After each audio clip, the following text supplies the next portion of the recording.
It's live on Lockdown with Hollywood Hills once again as we bring you our next guest. And as we've been saying, we've been trying to make superstars of our junior category racers, our motorcycle racers, our quaddies, and some of the Pro-Am racers who are just starting their journey into the pro ranks. Our first Pro-Am racer on the gate with Live on Lockdown, Alain du Toit. Alain, thanks for joining us here live on Lockdown. And sorry it's under these crazy circumstances. Mr. Matt Hollywood Smith, how are you doing, Butts? Yeah, we're strong, brother. We're strong. We're just trying to keep a smile on and hope we can go racing one of these days soon again, eh? Oh, I'll tell you what, my bike has got 6 gears, but at the moment it's only got one, and that's like dead still. Exactly, dude. I mean, you've become a pal through a lot of other mates in the pits, and to watch you grow as a rider has been amazing. But we've got you on here with Live on Lockdown because the Pro-Am categories have started to become serious racing. Hey, I mean, let's just start with your race program where it all began. Take us through the story of Alain. Oh, geez. I'll tell you what, like when I was a youngster, riding dirt bikes was very much a thing. I used to go to the motocross races. I had a couple of mates that were into that, well-funded, through, wealthy parents and so on. And I unfortunately didn't have that silver spoon. So I kind of watched from the sidelines, and it kind of never became a reality. And then at some point in my my adulthood, it dawned on me that I now have the means to kind of pay for it myself. So a mate and I decided in 2016 that this is now what we're going to do. So January 2016 is when I actually got my very first dirt bike as an adult. And there, I think you're looking at it right there. That's a late model 2015 Husky TE 300, which I subsequently ended up doing motocross with. Probably not the greatest decision, but I was going to say, it's hardly a nonetheless, motocross bike, is it? no, it's definitely not a motocross bike. But yeah, that's kind of where we started. And then our friendship kind of parted ways, and he ended up doing his own thing, and I ended up doing my own thing. And that was kind of where my relationship with the Bikers Warehouse team started. And so 2016 January is kind of where the seeds got planted. But that was motocross. You keep saying the words motocross, and I've only ever known you as an off-road pinner, and very much a pinner as well. Whereas a lot of guys would kind of like flirt with a little bit of enduro, a little bit of motocross, a little bit of off-road. You seem to have gone from the motocross tracks straight out into the fields with us. Yeah, so I've just celebrated my 39th birthday. So, when I bought the bike, I mean, I was already through my mid-30s, and I had a good couple of hard falls on the motocross track, as you do. And for me, it was a case of weighing up the options, thinking, well, do I continue to tease, the Fate. opportunity? Yeah, exactly. Let's just call it fate. Do I continue to tease fate and then end up with broken bones and then I screw my ability to work, or do I opt for something better? And then through Wayne Farmer and the team, I got introduced to cross-country racing. And all I ever wanted to do was to go fast, man. That was like my thing. I might not be the fastest rider, but just give me a 5 kilometer straight and I'll show you 6-gear pin. It's fun. And that's all I ever wanted, right? So that's what it is, man. Yeah. I found enduro a little bit too slow and it would break my bike, which I didn't like. So cross-country racing seemed to be the happy medium. So I stuck with it. Someone was asking me this morning as well where my timeline was, and it was mountain bikes. But funny enough, my dad wanted me to go into motorbike trials, and I said the exact same thing to him. I said, "No, Dad, it's too slow. Too slow." I want to ride this was like early 90s. Like motocross was blowing up over here, and I was very hard done by. Same as you. The pockets weren't as deep as all the other dudes in my school, and my dad was like, "Trials or nothing." And this arsehole said nothing. I don't know why I said it, but that was it. And since then, I've been trying to be a motocross racer on my bicycle because I also just wanted to go fast. Simple as. Yeah. So with the link with Wayne Farmer, that kind of explains one of two things. It explains why you were so long on a smoker. That's what it does explain. But surely the movement was heading that way, hey? Look, I've got a bit of a history. I mean, I grew up with two strokes. So all I ever knew was two strokes. I got a bit of a long-standing love affair with two strokes. I had a couple of road-going two strokes, parallel twins, RG 250s, and so on. So that was a a huge fantasy for me growing up. And I had an NSR 250 at some point, and Oof, yeah. I spent time building those things. So for me, it was always two-stroke. I never really understood four-strokes all that much. The first four-stroke superbike I ever rode, well, I can't really call it a superbike. It was a The four cylinders. GK76. Yeah, Okay. it was a GK76 Suzuki GSXR 400, or I think it was a 400, something like that. Anyway, the thing screamed to all hell, and when I tapped off the throttle, the engine braking nearly caused me to wreck myself. I was like, screw that. I'm not riding four strokes. These things are designed for animals. So that was kind of my narrative that I led into adult life with. And it wasn't until I had a testing day with Justin Waddington from Shock Logic in 2019, I think it was, that the wool was pulled off of my vision, and I decided then and there, look, let's go four stroke. But yes, look, I think you'll be hard pressed to hear four stroke in the conversation if Wayne Farmer's involved. Yeah, I know. I know he had that one go, and at least he did give it a crack. He didn't just dismiss it. He did it. He did give it one go, but I don't think he gave it the old college try. I'll be honest. I think if he got on it again, he'd probably find out what you found out. But Yeah, let's talk about the difference then between riding a two-stroke and the four-stroke, because you've got a very good and very clear timeline, because you spent about 1.5 years on the smoker, and you've spent probably 1 year on your four-stroke up until this point. Yeah, it's not exactly a year, but it's fast approaching a year. I think for weekend riding with mates and having a jaw where there's no expectation on the ride, having a two-stroke is fun.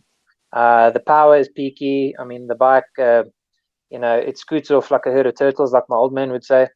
And it's definitely a fun bike to ride. I like the engine characteristics, but for the purpose of racing, it's just too much, man. Like I don't have 20 years or 30 years of racing experience, like the old hats of the sport. So I don't have that conditioning of what it is to race two-stroke properly. So for racing conditions, I just eventually got to the point where I just couldn't race it anymore. There was no level of comfort that I could find unless I was willing to spend a silly amount of money on it. So that experience of moving to four-stroke, that was for me the night and day difference. It's literally 180 degrees in the opposite direction, and it's an instant level of comfort, which is the shortest path to confidence, stability. And in the first 2 races of the season this year has proved exactly that, where last year I didn't even manage a top 10 finish, and this year the first 2 races out of the gate, I get top 6, which in GXCC terms is a podium. So I'm very, very happy with the change to four-stroke. It's fundamentally been one of the biggest changes I should have made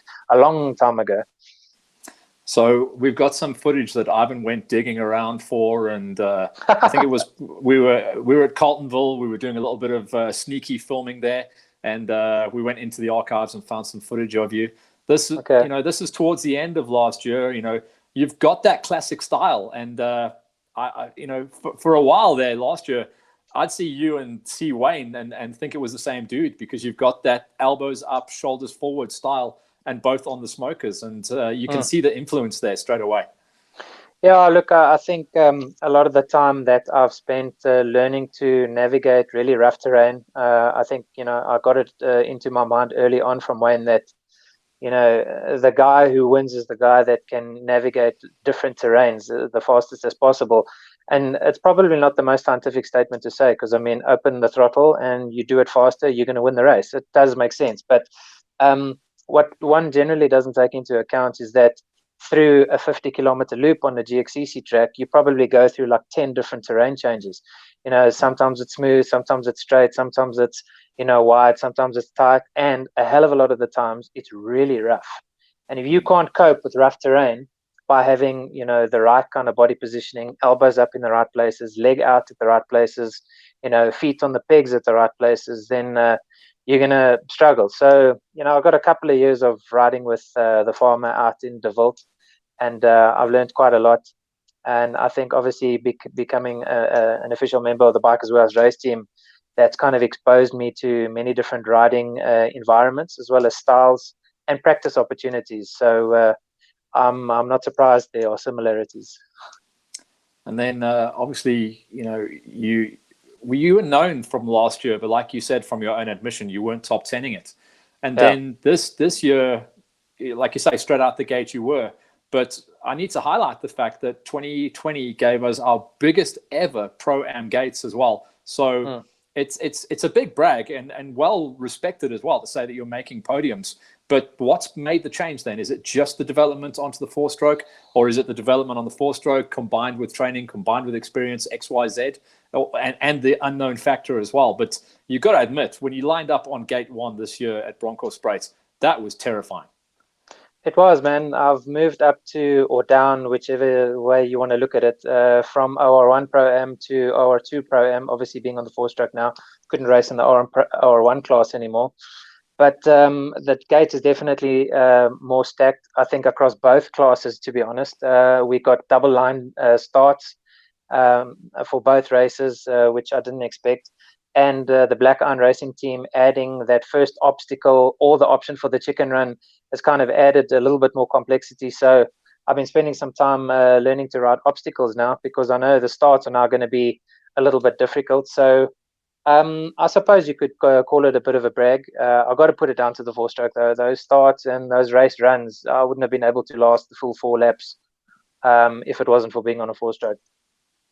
That first race, was the layout good for you? A lot of guys were saying they liked it, but it was maybe tighter than they were all expecting. You weren't in 6-gear pin, put it that way. Yeah, I liked it, though. I've liked both races so far this year. I'm no stranger to the tight stuff, because usually where, myself and Wayne would practice, or myself and some of the other guys from the Bikers Warehouse team would practice, it tends to be quite tight anyway. And, Wayne seems to have this kind of approach that, you learn to navigate the tight stuff. The open flowy stuff will be easy to navigate too. So I liked it. I liked the format. It was fast. It wasn't unnecessarily challenging. So I think the first 2 races were pretty good for me. And the feeling of getting that number 6, I mean, I was pumped for you when I was up there actually announcing your name. I was like, okay, it was about time for you to get there. So I was pretty happy with the progress and the fact that you were on the podium at round number 1. But I think you were more stoked than anyone else out there in the gate. Yeah, I'm very surprised, man. Look, I'm the last guy to take praise and deal with compliments and stuff. I just kind of wave it off with a smile and a nod, and then I feel all awkward for like the time it takes me to feel different. But there's a couple of things that have changed for me over the last year. I've got, let's say, 2 years of sort of rookie racing under my belt, and there's a whole bunch of things that I've learned. And I think for 2020, I managed to distill, all of the things, all of the problems that I've been having in terms of what I should be fixing to become a better racer. I've narrowed it down to 4 things. The first is fitness. The second thing is race day nutrition. The third thing is bike setup. And the fourth thing is, and probably one of the more important ones, is rider psychology. So over the last year, I've worked with my suspension tuner, Justin from Shock Logic. I've moved off of the Air Forks onto KYB cartridges, which has solved my suspension problems, which has introduced that level of comfort that I've been looking for. So that solves for bike setup. So I'm so much more comfortable, which means I can ride a whole lot faster, safer. My bike is predictable. It's just a great day at the office when I race, and that's what happened in the first 2 races. So bike setup having been done. Fitness, I spent 2 years working with a crew from BaseFit. So I was with Sean Malco from BaseFit for 2 years, and then obviously lockdown happened, but I also had some knee surgery in December. So I parted ways with BaseFit and then turned my spare room into a little home gym. So I've been doing some exercise there. And I've been finding creative ways over the lockdown period to kind of stay fit. So my fitness is at a good level. Race day nutrition is something then that I really, really struggled with. I tried every manner of race day nutrition, and the stuff that I'd learned in the bodybuilding world, which is something I used to do, which I'm not proud of, but I said it, it's out there. That nutrition I'm trying to get rid of that visual. Give me a second. Honestly. Maybe I should have sent you guys some other pictures. No, please no. So the nutrition that the science that I learned in those days, it didn't seem to apply for race day, because race day is 3 to 3.5 hours on a bike going at, hammer and tongs. And I always, in the bicycle world, they call it hitting the bonk, which is like that brick wall. Your body just runs out Yeah. of oomph, and there you got nothing left. And You go for the big sugar drop. Yeah. yes, Yeah. exactly. So the first 2 years of my racing, like every single race, halfway through the race, that's it. I run out of oomph, and then it's holding on till the end. So I've been spending some time training with Jared Gutierrez over the last year. And one day I just outright said to him, dude, I feel like I've gotten to the point where I've learned the basics of riding, and I can use that as a base to call back on when I get into sticky spots. There's other things that I need help with, and that's my nutrition. Like, what do you do? So he said, dude, my nutrition is not complicated. I do this, that, and the next thing. He gave me literally a handful of things to try. I followed it down to the letter, man, and what a difference. So that's the third thing that I've sorted out. And then the fourth thing that I'd been thinking about, but I didn't quite know how to address it, was to manage my rider psychology. I've been like I'm sure most guys, I've had to deal with the fear of riding, the fear of falling. And there was even a time in between 2016 and 2017 where, after a really big crash in motocross, I actually couldn't climb on the bike for a couple of months because I was just too scared. And while I overcame that, I knew that my performance, at least from a sports performance point of view, was one of the limiting factors, assuming I had bike setup, fitness, and nutrition sorted out, which I then did do. So I started working with a lady by the name of Louise De Jager. She runs a sports consulting company, and she's become my sports performance coach. And I've spent a couple of months with her leading into the start of the new season. And I mean, I've gone from one place to the place that I wanted to be in a very, very short space of time, thanks to the You involvement have. Yeah. Yeah. and that kind of has, for me, rounded out those four pillars. So my fitness is good. I can hold on. I don't get tired. For most of last year, I did 3-lap races. The first two races of this year, I've been doing 4-lap races. So that's a testament to the fitness. My race day nutrition, I no longer run out of oomph. I remember very clearly coming to the end of race number 2, as I went through the flag to signify the end of the race, legs up in the air, super stoked. I was like, I feel like I can do another lap.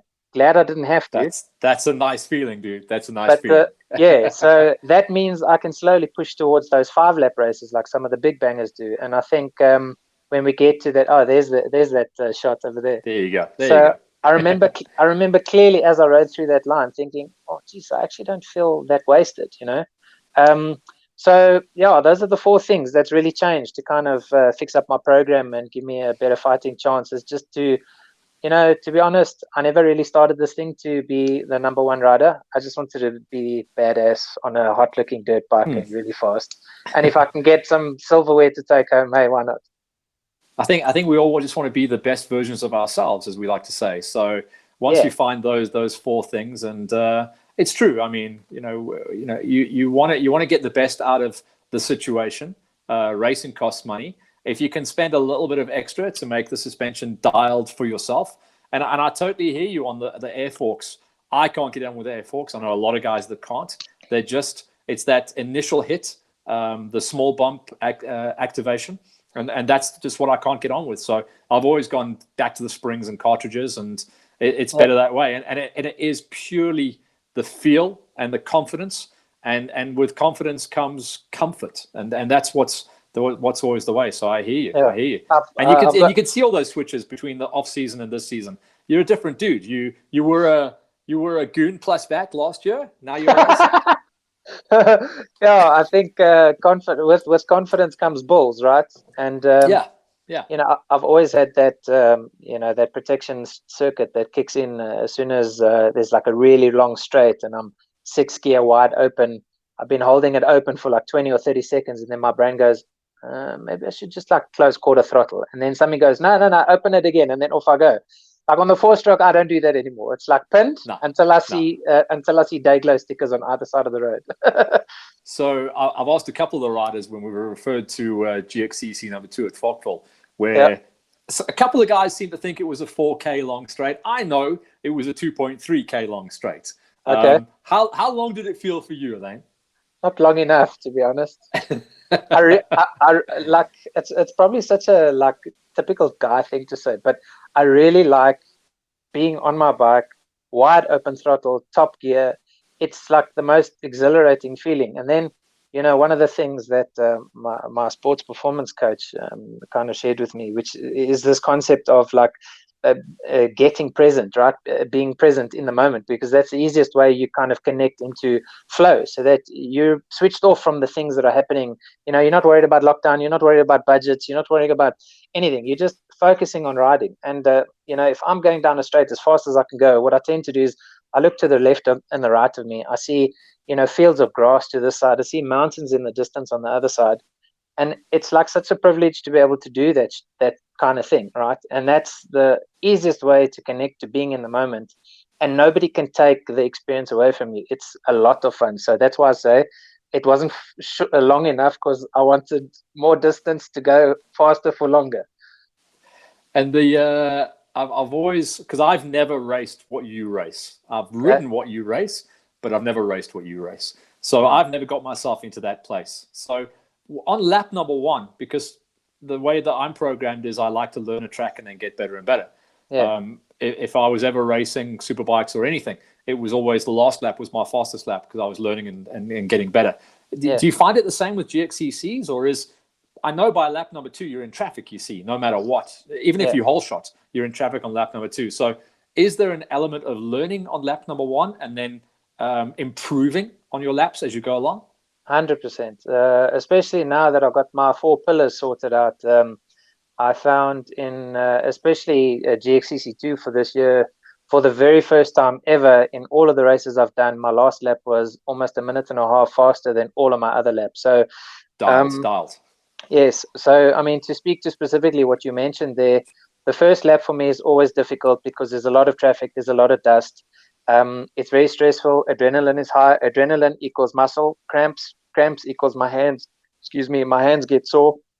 So I usually try and struggle, or not try and struggle, sorry. I usually struggle in the first lap because it's frenetic. There's so much going on. It's really difficult to stay relaxed. But I find as soon as I've had my first pit stop, that's when I start catching up, because then, I get a banana in me, I get a little gel packet in me, I have a little sip of something that isn't in, my hydro pack and so on.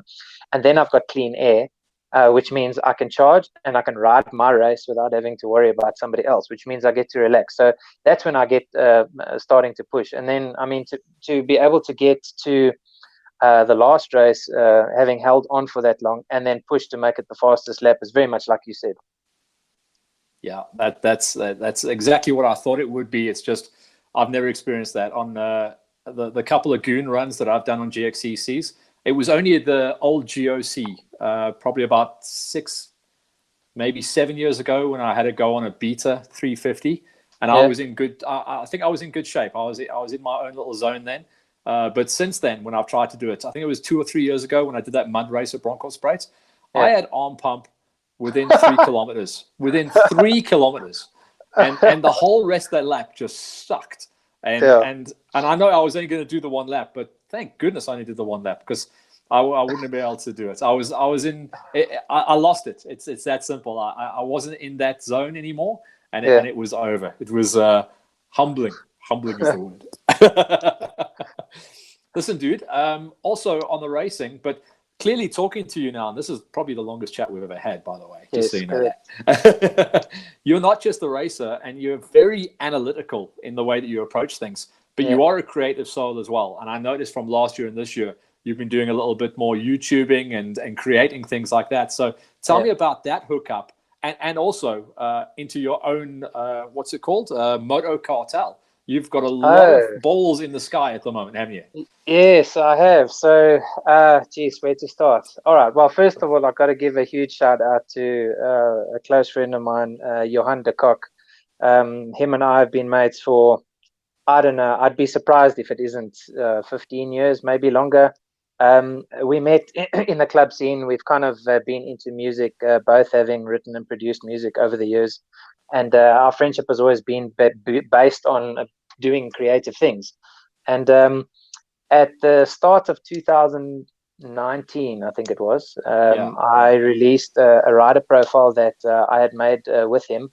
And then from there, it just became like, okay, now I want to do GXCC videos. I want to kind of do things involving the Bikers Warehouse team. So that kind of grew from strength to strength. We did a GXCC 1 video, a GXCC 5 video, and then a video for the last race of the season. It was quite well received. So I decided for this year to kind of do a video for each GXCC race. Specifically for the benefit of obviously friends and family, but something nice for the Bikers Warehouse race team themselves to have to kind of look back on, because there'd be things like interviews with each of the riders, and like little Josh Alexander, he finished second in his last race, which is really cool. And being able to have something that one day he turns 18 or 19 or 20 and he says, hey, this is kind of where I come from, that kind of thing. So that's where that started. So that's going to continue hopefully one day when I'm 70 and we finally get to start racing again. Hopefully sooner than that. Hopefully. Yeah, hopefully.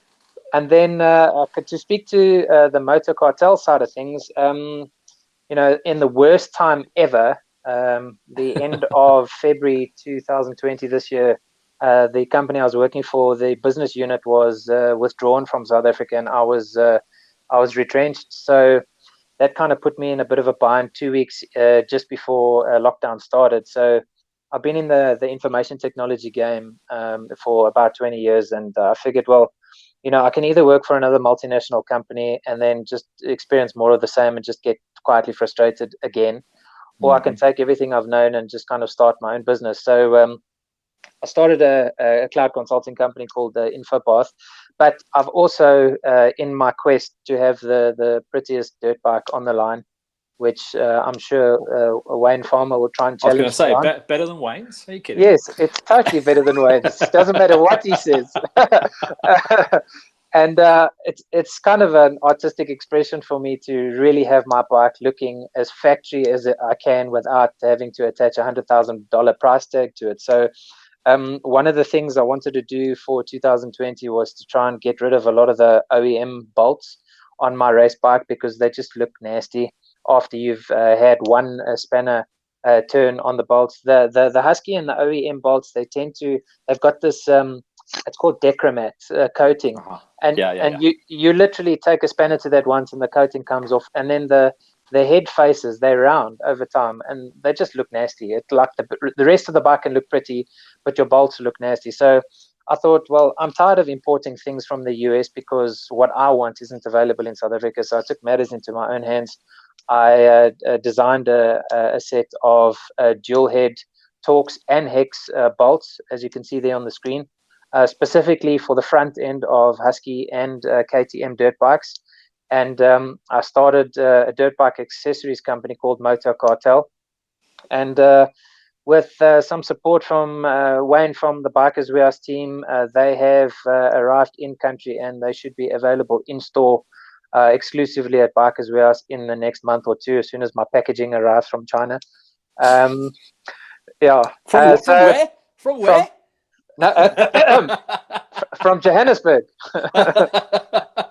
So I know they'll be squeaky clean, so don't worry about that. I know. No, they will be. So if you ever want to know what I've been doing during lockdown, exactly what I've just spoken about for the last few minutes is exactly what I've been doing. It's oddly been, as weird as it sounds, one of the most productive times of my adult life. So I'm thankful for being given the opportunity to disconnect and focus on something that is not just going to make me money, but also is based on a labor of love to some extent. So I'm very excited about that, and hopefully in the future I can get my other line of dirt bike accessories off the ground and then go into that full times. But this is the first foray into that world. Dude, let's go back to racing before we wrap up shop then. I do call goons, but my goon is like it's a term of endearment. It's where we all began. Goon is where we all began. With a pair of Fox pants, a Thor shirt, and MSR gloves, nothing matches. That's the definition of goon. And then and then you start to become factory support and factory pro. You must be inspired sometimes when you look at dudes like Ripper or Ryan Ripley. He went from WOW class to pro. Yeah. And it just shows that development can happen like that. And I kind of group you very similarly to Ripper as well, because you seem to have that focus. You get that idea in your head, you know exactly where you want to go, and you start putting, as you say, your pillars in place to get to that point. I mean, look at those pictures and the story that we've been telling. Extremely humble beginnings. Just a guy and a dirt bike and a trailer, and then you go and start setting yourself up to be, you know, a guy that can bring the goods every time you go into the lineup. And you know, I think this year, if they didn't know your name last year, they know it now. You know, and you know who you have to race against as well, because you gone and look at the lap times as well. I think on your gate, it's Jean Nibieu that you have to go up against. Oh, he's not that far up the road, is he? No, not that far up the road. But I tell you what, like the distance between where I'm at and where he's at, it might only be a short amount of time, but the amount of kahunas you need to just kind of like, I ride over rocks. Guys like that float over rocks. You know, so I think it's nice to be compared to guys like Ryan, who, you know, has had his own level of upsets and kind of you know, come through them. Same as, you know, guys like Jared and Tucky. You know, they've all had their own upsets, and I look up to guys like that. They're all younger than me. I'm 39 years old this year. I feel like I'm 20 something. I mean, the mechanics are all still in place. Nothing's creaking. I don't have any squeaks.